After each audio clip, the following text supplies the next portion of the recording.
It's my privilege to finally welcome safe passageway under M45.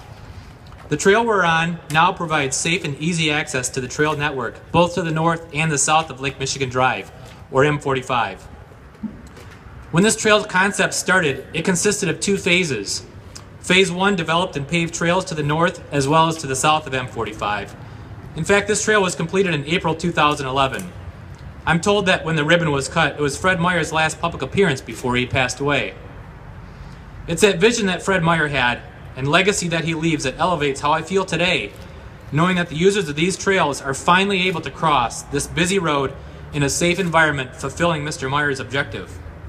1, 2, 3. Let's hold it tighter. Okay, there we go. Come on. Bring the kids back. There we go.